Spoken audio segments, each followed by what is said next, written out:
With Apple's newest flagship right around the corner, let's take a look at the iPhone 13, a phone that's barely 2 years old.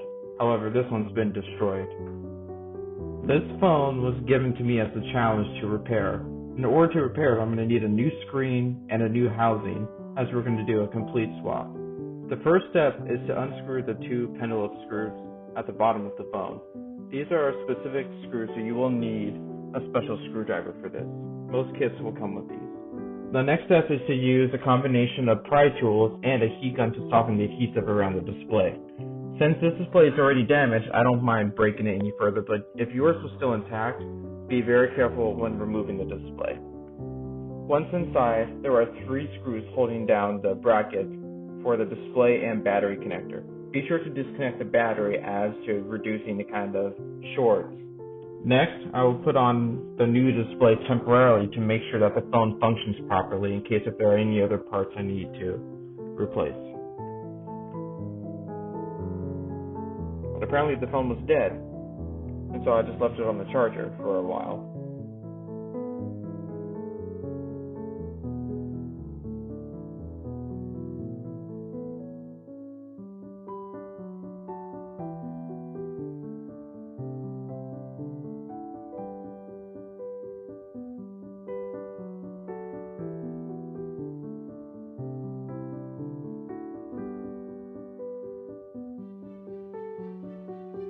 After a very quick touch and display functionality test, by making sure that all the areas of the screen recognize touch, I can power off the device, disconnect the battery,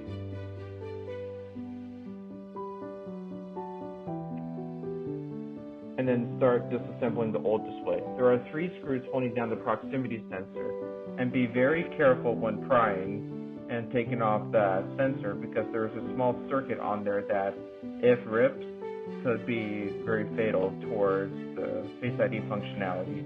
But unfortunately, with the iPhone 13, that's not the case. So it can cause boot looping if damaged. So if you experience boot looping, this is an area you might want to look into. Now I can attach it to the new display.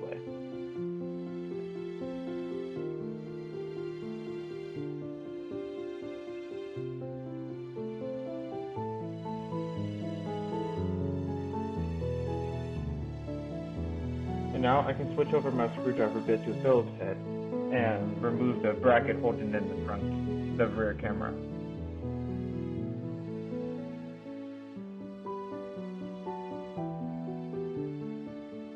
If there's one thing to give credit to the iPhones for, it's the cameras. These are really good cameras.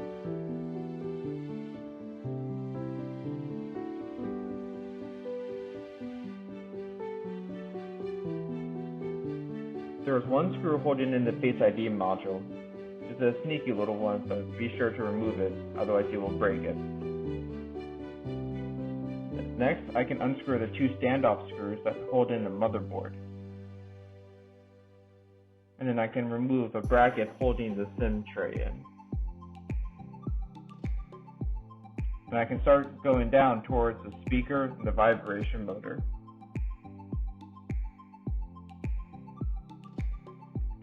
Once the loudspeaker has been removed, the vibration motor is free.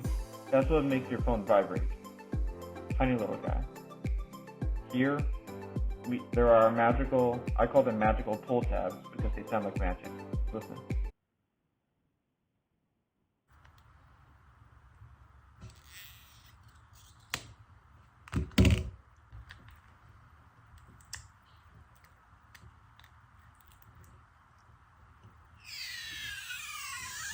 If that wasn't satisfying, I don't know what is.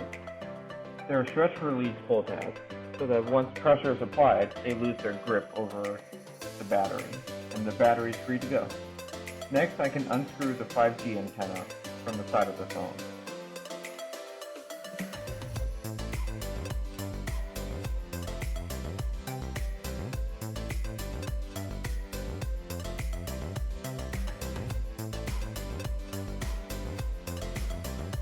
Next, the motherboard is free to go. This tiny little mess of copper and gold is what makes the iPhone the iPhone. All of your data, your connections to the internet, everything happens on that board. Next, the SIM tray can be removed. On the iPhone 13, the SIM tray is removable, meaning you theoretically could upgrade it to a dual SIM model just by replacing this one part. And if you remove the SIM card, which I did not, then it can be released.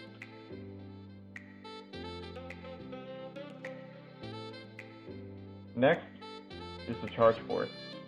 With its 12 screws holding it in and 2 Phillips head screws at the bottom of the frame, the charging port can be removed.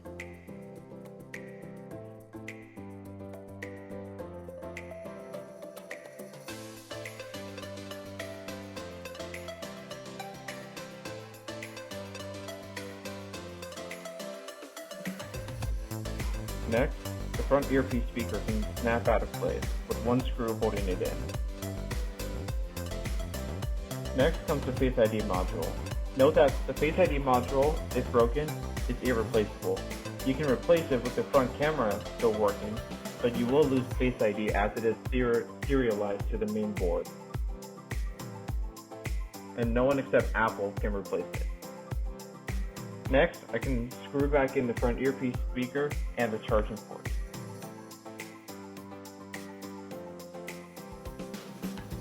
As the new frame already came with the wireless charging coil and the MagSafe rings and the power button, I don't need to transfer those micro parts over, which is something you should consider when doing a housing replacement.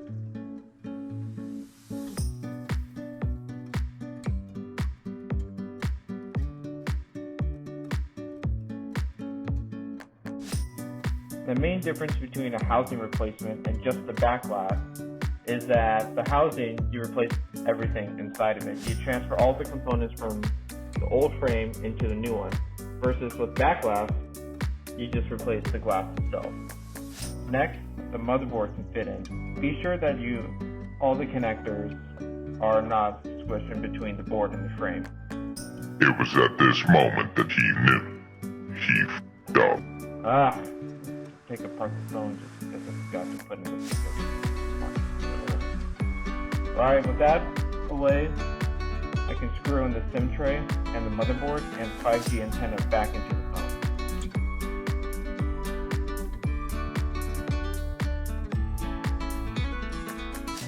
Next, I can peel away the protective cover over the camera lens and reinsert the rear camera into the phone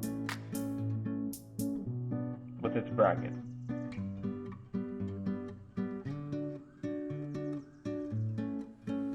I can put the battery in temporarily for testing, and as well as the new display to be sure that the phone is fully functional.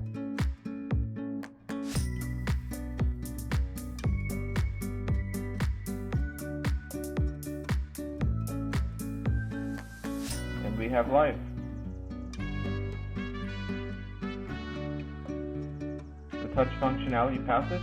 There's this app that I like to use when diagnosing phones. It's called Dr. Phone. It tests every single functionality of the iPhone. It has you go through a checklist and test every single part.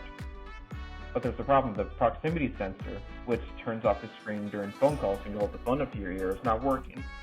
However, everything else was working. And I told my friend about this and she was okay with it. And didn't feel the need to replace it. So I didn't. I can transfer over the proximity sensor to the new display.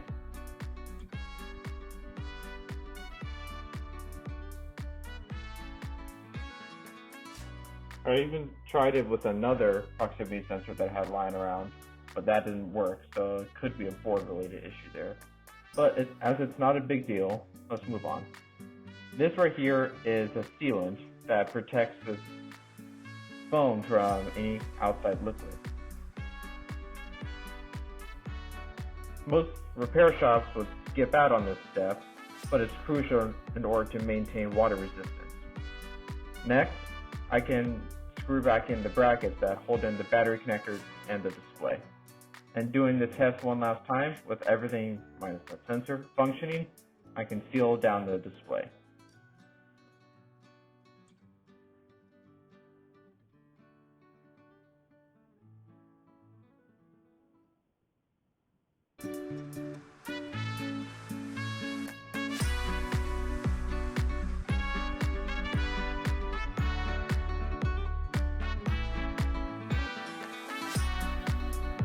Then you can tighten those E5 pendulum screws back into the bottom of the phone, get the phone to click light, and that's it.